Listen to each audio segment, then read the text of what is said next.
नमस्कार दोस्तों, मैं हूं नवीन कुमार। आज के वीडियो में हमेशा की तरह दो कहानियां हैं, दोनों ही सच्ची और दिल दहला देने वाली हैं। इसलिए आप आखिर तक जरूर देखना। और हाँ, वीडियो देखने के बाद कमेंट करके जरूर बताइए कि आप ये वीडियो कहां से देख रहे हैं। और आज की पहली कहानी उत्तर प्रदेश के बिजनौर जिले की है। ये बात 2025 की है। 12 नवंबर 2025 की दोपहर बिजनौर के नांगला गांव के खेतों में हमेशा की तरह शांति थी। 30 साल का सौरभ तोमर अपने खेत में काम कर रहा था। घर वालों को लगा था कि वह थोड़ी देर में वापस आ जाएगा, लेकिन वह शाम तक घर नहीं आया। रात होने पर जब सौरभ नहीं लौटा तो परिवार ने गांव और आसपास के खेतों में उसे ढूंढा, लेकिन कोई सुराग नहीं मिला। 13 नवंबर को भी परिवार और रिश्तेदारों ने दिन भर सौरभ को ढूंढने की कोशिश की। किसी ने बताया कि उसने सौरभ को गांव की ओर जाते नहीं देखा। इससे घर वालों की चिंता और बढ़ गई। 14 नवंबर को आखिरकार सौरभ के पिता सुभाष तोमर ने पुलिस में गुमशुदगी की रिपोर्ट दर्ज करवाई। 15 नवंबर की सुबह सुभाष तोमर ने पुलिस को फोन कर बताया कि सौरभ उनके ही खेत में पड़ा हुआ मिला है और उसकी मौत हो गई है। उन्होंने यह शक भी जताया कि शायद किसी जंगली जानवर ने उस पर हमला किया होगा। पुलिस को सूचना मिलते ही वे तुरंत घटनास्थल पर पहुंच गईं। मौके पर पहुंचकर पुलिस ने देखा कि यह कोई नेचुरल डेथ नहीं है, यह तो सीधा सीधा हत्या का मामला था। सौरभ के शरीर पर जो चोट के निशान थे, उन्हें देखकर लग रहा था कि हमलावर और सौरभ के बीच गंभीर झगड़ा हुआ होगा। पुलिस ने सौरभ के शव को अपने कब्जे में लिया और उसे पोस्टमार्टम के लिए भेज दिया। लेकिन जैसे जैसे जांच आगे बढ़ी, पुलिस को पता चला कि यह मामला दुश्मनी का नहीं बल्कि एक गंदे रिश्ते की वजह से हुआ था। नागला एक छोटा सा गांव है। इसी गांव में 60 साल के सुभाष तोमर रहते थे। जब उनका बेटा सौरभ बड़ा हुआ तो उसके लिए शादी का रिश्ता देखने की बात शुरू हुई। सुभाष की पत्नी पहले ही मर चुकी थी, इसलिए उन्हें लगता था कि घर में बहू आएगी तो घर में फिर से रौनक आ जाएगी। इसी वजह से उन्होंने बेटे के लिए लड़की ढूंढना शुरू किया। रिश्तेदारों और जान पहचान वालों की मदद से आखिर सौरभ का रिश्ता तय हो गया। मेहनती लड़का था, खेत में काम करता और साथ में कुछ छोटे मोटे काम करके अच्छी कमाई भी करता था। इसलिए उसकी शादी सीमा से जल्दी ही फाइनल हो गई। सीमा खूबसूरत लड़की थी, गांव में उसकी तारीफ होती थी। अब वही उसकी पत्नी बनकर घर आई। शादी के कुछ महीने घर में सब खुश थे, सब कुछ ठीक चल रहा था। नया जोड़ा अपने छोटे से संसार में खुश था। बहू आने से सुभाष भी खुश थे। उन्हें लगता था कि अब उनके बेटे की जिंदगी सेट हो गई है। सौरभ की शादी के बाद घर में बहू आ गई थी। अब घर में कोई था जो सुभाष की भी देखभाल कर सके। सुभाष बूढ़े थे और ज्यादातर समय घर पर अकेले रहते थे, क्योंकि सौरभ दिन भर खेत में रहता था। सौरभ की पत्नी की नजर में उसके ससुर के लिए सिर्फ इज्जत थी। वह उन्हें अपना बड़ा मानती थी। घर में वही ससुर की देखभाल करती थी। उन्हें क्या चाहिए क्या नहीं चाहिए, यह सब वही देखती थी। घर में दिन भर केवल बहू और सुभाष ही रहते थे, इसलिए बहू का रहना सहना और काम करना आसान हो गया। लेकिन धीरे धीरे सुभाष का बिहेवियर बदलने लगा। वह अब बहू की हर बात और हर काम पर ध्यान देने लगा। उसके हर काम में हेल्प करना, हर हल्की बात पर भी उसकी नजर रहती। शुरू में सीमा को लगा कि यह बस एक बूढ़े आदमी की मामूली परवाह और मदद है, लेकिन धीरे धीरे उसने देखा कि उसके ससुर की नजर बदल रही है। जब वह चलती या खड़ी होती थी, तब भी वह उसके शरीर पर नजर रखता था। जब उसने देखा कि वह उसे लालच भरी नजरों से देख रहा है तो वह डर गई, लेकिन वह चुप रही। उसने डर था कि घर बर्बाद हो जाएगा और उसे चिंता थी कि अगर उसने अपने पति को बताया तो क्या होगा। दिन धीरे धीरे गुजर रहे थे और साथ ही बारिश का मौसम भी आ गया। सौरभ, जो खेत में काम करने गया था, बारिश के वजह से वहीं फंस गया। दूसरी तरफ सीमा कोशिश कर रही थी कि उसके कपड़े भीग न जाएं, इसलिए वह जल्दी जल्दी कपड़े अंदर ले जा रही थी। तभी सुभाष ने मदद करने के बहाने उसका हाथ पकड़ लिया, लेकिन अचानक उसने हाथ कस लिया और छोड़ दिया। अब सीमा समझ गई थी कि सुभाष के मन में कुछ गलत चल रहा है, लेकिन वह किसे बताए, यह एक बड़ा सवाल था, क्योंकि उसकी सास नहीं थी। अगर वह किसी और को बताती तो उसकी बदनामी होती। यही वजह थी कि सुभाष की हिम्मत धीरे धीरे बढ़ने लगी। इसके बाद सुभाष धीरे धीरे सीमा का भरोसा जीतने लगा। वह उसकी मदद करने और हर छोटी बात पर ध्यान देने लगा और दोनों के बीच बातचीत बढ़ने लगी। सौरभ दिन भर खेत में व्यस्त रहता था, इसलिए बहू को सुभाष के साथ समय बिताना अच्छा लगने लगा। धीरे धीरे सीमा सौरभ के साथ छोटी छोटी बातों को लेकर झगड़ने लगी। एक रात घर में बहू और सौरभ के बीच झगड़ा हुआ। सौरभ गुस्से में बाहर चला गया। बहू बहुत परेशान और अकेली थी। उसकी आंखों में आंसू थे। इस मौके का फायदा उठाते हुए सुभाष उसके पास गया और सहारा देने का दिखावा किया। बहू डर और अकेलेपन में फंसी हुई थी और सुभाष उसके पास बैठ गया। वह चुपचाप रो रही थी। उस रात सुभाष ने मौके का पूरा फायदा उठाया और बहू के साथ गलत रिश्ता बना लिया। पहली बार उन्होंने गलत काम किया, लेकिन धीरे धीरे यह गलती बार बार होने लगी। घर में उनके पास बहुत खाली समय था और अक्सर वे एक दूसरे के साथ समय बिताते थे। घर में कोई और नहीं होने की वजह से वे अकेले रहते थे। हालांकि उनका यह गलत काम घर के अंदर ही हो रहा था, लेकिन इसे पूरी तरह छुपाना मुश्किल था। और फिर ऐसा हुआ, एक दिन सौरभ अचानक घर लौट आया। अपने काम से थके हारे घर पहुंचा। उसने कुछ ऐसा देखा जिसने उसे हक्का बक्का कर दिया। उसके पिता सुभाष अपनी ही बहू सीमा के साथ संबंध बना रहे हैं। सौरभ को तुरंत समझ में आ गया कि उसका ही पिता अपने ही घर में उसकी पत्नी के साथ यह कर रहा है। यह देखकर उसका दिल बहुत दुखी और गुस्से से भर गया। सुभाष जल्दी जल्दी कपड़े सही करके घर से चला गया। सीमा वहीं रोती रह गई। उस रात सौरभ ने अपनी रोती हुई पत्नी से पूछा कि यह सब कब से चल रहा है। सीमा ने अपना चेहरा छुपाते हुए बस इतना कहा कि वह किसी को यह बात नहीं बता सकती। अगर वह विरोध करती या शिकायत करती तो उसकी ही बदनामी होती। जब सुभाष घर पर आए तब सौरभ ने उनको समझाने की कोशिश की, लेकिन सुभाष कुछ समझना ही नहीं चाहता था। वह किसी भी हालत में बहू को अपने पास रखना चाहता था। सुभाष ने सौरभ से चिल्लाकर कहा कि वह इसमें मत पड़े, वह उसे खुश रखेगा। सौरभ ने उस दिन पहली बार जोर से कहा, यह गलत है, यह पाप है। इससे घर का माहौल और खराब हो गया। 12 नवंबर के दिन करीब 2 बजे पिता सुभाष ने बेटे सौरभ को खेत में मिलने के लिए बुलाया।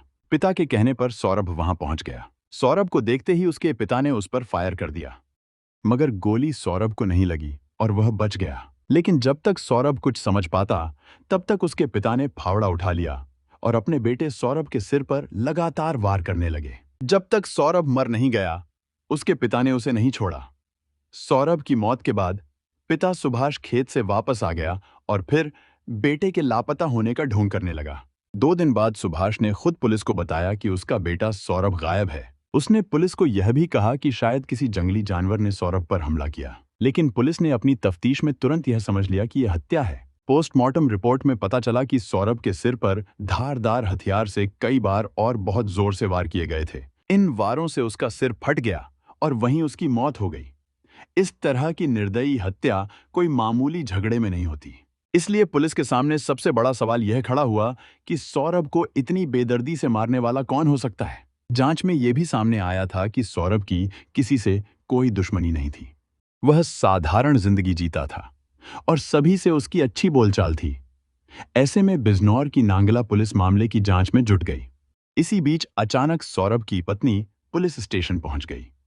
उसने अपने पति की हत्या के मामले में अपने ससुर सुभाष तोमर के खिलाफ केस दर्ज कराया। पहले पुलिस को समझ नहीं आया कि आखिर एक पत्नी अपने ही पति की हत्या का आरोप अपने ससुर पर क्यों लगा रही है। लेकिन इसके बाद पुलिस ने सुभाष तोमर पर ध्यान देना शुरू किया और मामले की जांच में लग गई।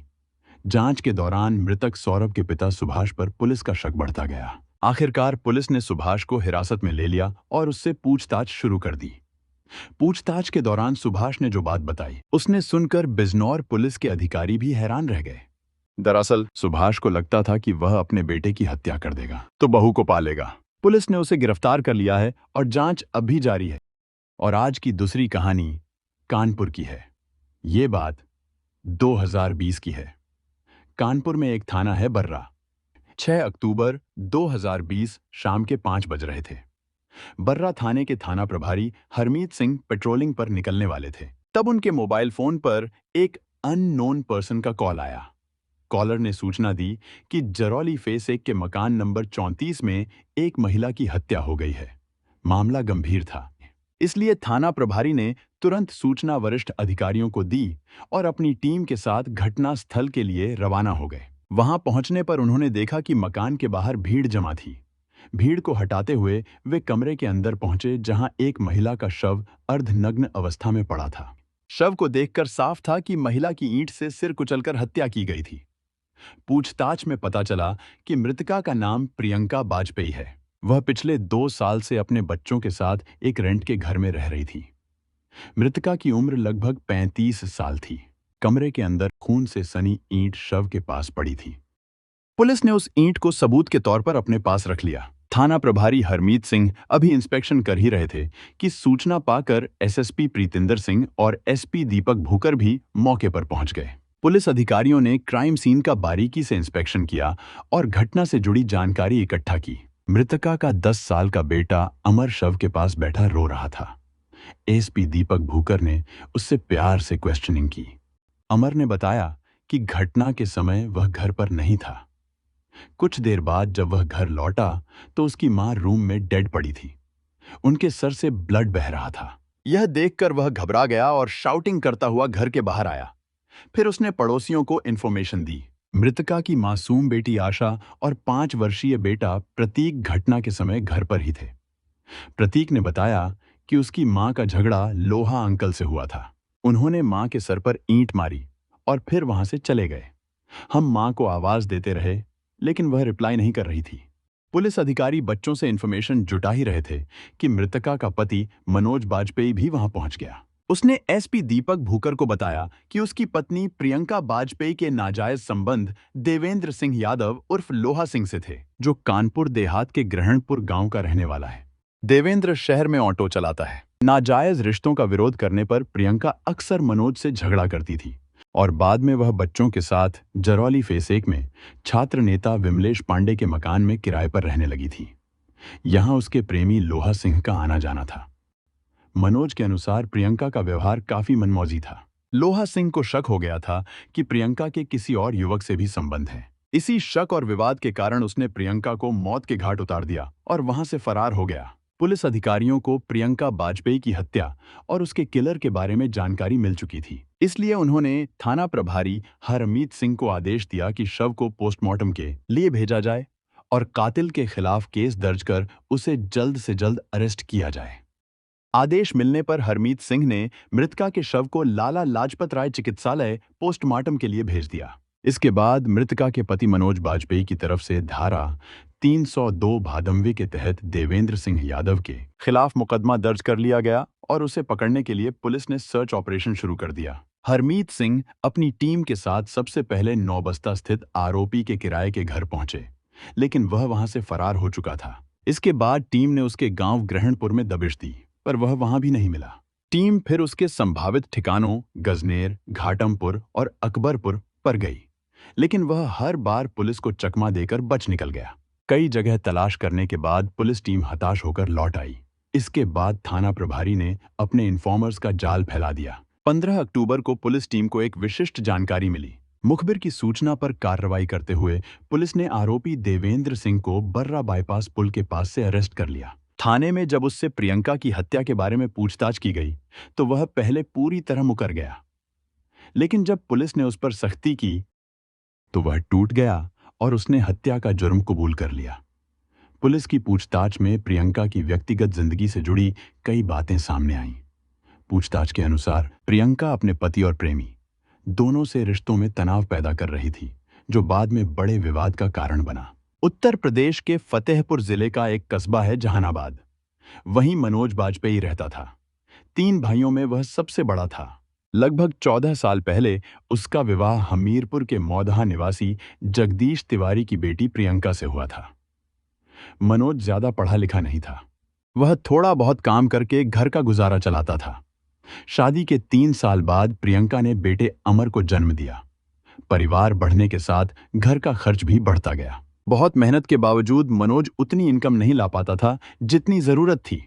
मनोज का दोस्त संतोष कानपुर के आवास विकास नौबस्ता में रहता था और एक हार्डवेयर दुकान पर काम करता था। पत्नी के कहने पर मनोज ने संतोष से कानपुर में काम ढूंढने में मदद मांगी। संतोष ने उसे अपने पास बुला लिया और कहा कि कानपुर में काम के ज्यादा मौके हैं और कमाई भी बेहतर हो सकती है।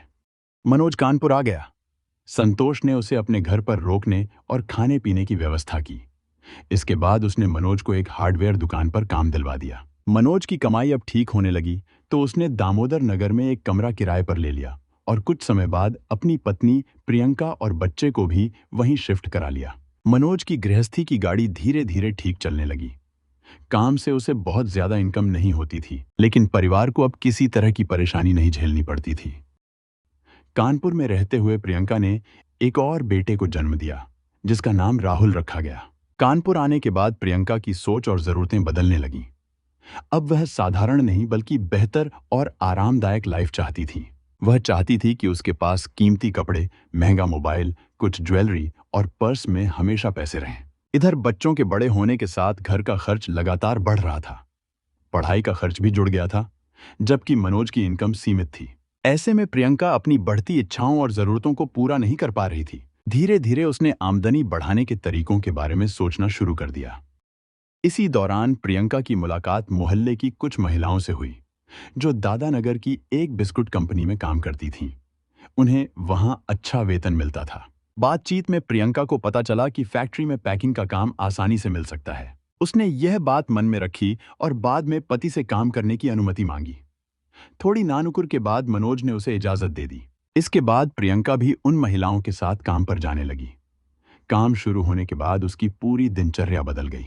वह सुबह उठकर खाना बनाती, फिर फैक्ट्री जाती और शाम को लौटकर घर के बाकी काम निपटाती थी। अब प्रियंका खुद अर्निंग करने लगी, जिससे उसे कुछ सुकून भी मिल गया। उसकी पर्सनैलिटी में बदलाव आने लगा। वह अब साफ सुथरी और सजी संवरी रहने लगी। इसी दौरान उसने अपने लिए एक मोबाइल फोन भी खरीद लिया। नौकरी मिलने के बाद प्रियंका की सोच बदलने लगी। उसे लगने लगा कि अब वह अपने पैरों पर खड़ी है और किसी पर निर्भर रहने की जरूरत नहीं। घर का खर्च भी ज्यादातर उसी की कमाई से चलने लगा। तो मनोज के लिए उसके मन में नाराजगी बढ़ती गई। धीरे धीरे उसे मनोज से चिढ़ होने लगी। उसे लगता कि मनोज कोई जिम्मेदारी नहीं निभाता और बस उसकी कमाई पर ही टिका हुआ है। फिर उसके मन में एक ही बात घूमती रहती कि मनोज से शादी करना शायद उसकी जिंदगी की सबसे बड़ी गलती थी। इसी बीच प्रियंका अपने तीसरे बेटे प्रतीक को भी जन्म दे चुकी थी। समय के साथ प्रियंका के मन से मनोज के लिए पूरी तरह लगाव खत्म हो गया। अपनी ख्वाहिशें पूरी करने के लिए वह किसी नए और पसंदीदा साथी की तलाश करने लगी। इसी दौरान एक दिन काम से लौटते हुए उसकी मुलाकात देवेंद्र सिंह उर्फ लोहा सिंह से हो गई। देवेंद्र मूल रूप से कानपुर देहात के गांव ग्रहणपुर का रहने वाला था। कानपुर में वह किराए पर ऑटो चलाता था। वह शादीशुदा था और एक बेटे का पिता भी। अपनी पत्नी सरला के साथ नौबस्ता में किराए के कमरे में रहता था। पहली ही मुलाकात में दोनों एक दूसरे की तरफ खिंच गए। उन्होंने फोन नंबर भी आपस में बदल लिए। फिर मोबाइल पर बातें होने लगीं और धीरे धीरे वे मिलना भी शुरू कर दिए। इन मुलाकातों के दौरान दोनों एक दूसरे के और करीब आ गए और उनके बीच शारीरिक संबंध भी बन गए। लोहा सिंह अब प्रियंका के घर मनोज के ना होने पर जाने लगा। धीरे धीरे हालात ऐसे हो गए कि ना तो उसे अपनी पत्नी सरला की परवाह रही और न प्रियंका को अपने पति और बच्चों की जिम्मेदारी याद रही। मनोज जब घर नहीं होता, उस दौरान प्रियंका और लोहा सिंह के बीच शारीरिक रिश्ता बढ़ता रहा। घर में बार बार दरवाजा बंद रहने और दोनों के साथ दिखने से पड़ोसियों को शक होने लगा। लोगों के बीच यह बात फैल गई कि प्रियंका काम पर जाने का बहाना बनाकर बाहर भी मौज उड़ाती है और घर में भी मनोज की गैरहाजिरी में नाजायज संबंध बना रही है। पड़ोसियों की बातें धीरे धीरे मनोज तक भी पहुंची। उसे अंदाजा हो गया कि उसकी पत्नी किसी और से नजदीकियां बढ़ा रही है। मनोज ने जब इस बारे में प्रियंका से बात करनी चाही, तब भी उसके बर्ताव में कोई बदलाव नहीं आया। मनोज के लिए उसकी इज्जत और जगह पूरी तरह खत्म हो चुकी थी। प्रियंका अब खुलकर लोहा सिंह को अपना साथी मानने लगी थी। उसके मन पर अब न परिवार का बोझ था और न रिश्ते की कोई मर्यादा। मनोज के साथ उसका रिश्ता केवल नाम भर का रह गया था। पत्नी की बातें सुनकर मनोज अंदर तक हिल गया। कुछ देर बाद जब उसे होश आया तो उसने प्रियंका को समझाने की कोशिश की कि वह जो कर रही है बिल्कुल गलत है और उसे इस रिस्क भरे रिश्ते को खत्म कर देना चाहिए। लेकिन प्रियंका किसी भी हालत में देवेंद्र उर्फ लोहा सिंह से दूरी बनाने को तैयार नहीं हुई। इसी दौरान प्रियंका ने एक बेटी आशा को जन्म दिया। मनोज ने साफ कह दिया कि यह बच्ची उसकी नहीं है, बल्कि प्रियंका और लोहा सिंह के रिश्ते की निशानी है। इसके बाद आशा को लेकर दोनों के बीच रोज झगड़ा होने लगा। एक दिन विवाद इतना बढ़ गया कि प्रियंका घर छोड़कर चली गई। वह चारों बच्चों, 2 बेटे और 2 बेटियों को लेकर जरड़ी फेस के एक किराए के कमरे में रहने लगी। यह घटना मार्च 2018 की है। पत्नी के धोखे से मनोज जरूर दुखी था, लेकिन टूट नहीं गया। न प्रियंका ने वापस घर आने की कोई कोशिश की और न ही मनोज उसे मनाने गया। हाँ, वह कभी-कभी बच्चों से मिलने पहुंच जाता था। वह उन्हें घर के बाहर बुलाकर मिलता, हाल चाल पूछता और खाने पीने की चीजें देकर वापस लौट जाता था। मनोज ने दामोदर नगर वाला कमरा छोड़ दिया और अपने दोस्त संतोष के साथ आवास विकास नौबस्ता में रहने लगा। उधर प्रियंका जब पति से अलग रहने लगी तो देवेंद्र उर्फ लोहा सिंह का उसके घर आना जाना और बढ़ गया। पड़ोसियों की बातों से बचने के लिए प्रियंका ने अड़ोस पड़ोस वालों को यही बता रखा था कि लोहा सिंह ही उसका पति है। प्रियंका अब किसी की रोक टोक में नहीं थी। वह लोहा सिंह के साथ खुलकर समय बिताने लगी। उधर लोहा सिंह भी अपनी कमाई प्रियंका और उसके बच्चों पर खर्च करने लगा। धीरे धीरे जब लोहा सिंह रात को भी घर से बाहर रहने लगा तो उसकी पत्नी सरला को शक होने लगा। उसने छिपकर जानकारी जुटाई तो उसे जल्द ही अपने पति और प्रियंका के संबंधों का पता चल गया। घर की तंगी एक औरत झेल सकती है, लेकिन पति का किसी और औरत के साथ रिश्ते में होना सहन नहीं कर सकती। सरला के लिए भी यह असहनीय था। एक दिन सरला सीधे प्रियंका के घर जा पहुंची। वहां उसने प्रियंका को साफ साफ समझाया कि उसकी वजह से उसका घर टूट रहा है, इसलिए वह उसके पति से दूर रहे। लेकिन प्रियंका ने उसकी बात मानने से इनकार कर दिया। उसे यह सब गलत नहीं लगता था और उसने साफ कर दिया कि वह लोहा सिंह से कोई रिश्ता तोड़ने वाली नहीं है। प्रियंका की साफ साफ बात सुनकर सरला वहां से लौट गई। उसने घर जाकर अपने पति को बहुत समझाया, यहां तक कि रोकर जान देने जैसी बातें भी कहीं, लेकिन लोहा सिंह नहीं माना। उसने प्रियंका का साथ नहीं छोड़ा और उसी के साथ घूमता फिरता रहा। अब उनके अवैध रिश्तों की खबर पूरे मोहल्ले में फैल चुकी थी। धीरे धीरे समय गुजरता गया और 2 साल हो गए। अब यह रिश्ता प्रियंका के लिए बोझ जैसा लगने लगा। उसने धीरे धीरे देवेंद्र से दूरी बनानी शुरू कर दी। इसी दौरान देवेंद्र उर्फ लोहा सिंह को भी यह महसूस होने लगा कि प्रियंका अब उसे पहले जैसी इंपॉर्टेंस नहीं देती। जब भी वह मिलने या साथ समय बिताने की बात करता, प्रियंका बहाने बना देती। वह ठीक से बात भी नहीं करती और दूर दूर रहने लगी है। शक होने पर लोहा सिंह ने छिपकर जानकारी जुटाई। तब उसे पता चला कि प्रियंका के घर 2 युवक आते हैं, जिनके साथ वह हंसी मजाक करती है और बाहर भी जाती है। यह सुनकर उसे यकीन हो गया कि प्रियंका ने उन लोगों के साथ भी रिश्ते बना लिए हैं और इसी वजह से वह उससे दूरी बना रही है। यह सब जानकर लोहा सिंह के मन में गुस्सा भर गया। उसने फैसला कर लिया कि अब वह प्रियंका को सबक सिखाएगा। 6 अक्टूबर 2020 की शाम करीब 4 बजे देवेंद्र उर्फ लोहा सिंह प्रियंका के घर पहुंचा। उस समय प्रियंका के बड़े बेटे अमर और राहुल घर पर नहीं थे। वे सब्जी लेने गए थे। कमरे में सिर्फ 2 साल की आशा और 5 साल का प्रतीक खेल रहे थे। लोहा सिंह आते ही प्रियंका के करीब आने लगा, लेकिन प्रियंका ने साफ मना कर दिया। यह सुनकर वह जबरदस्ती करने की कोशिश करने लगा, जिस पर प्रियंका उससे भिड़ गई और विरोध करने लगी।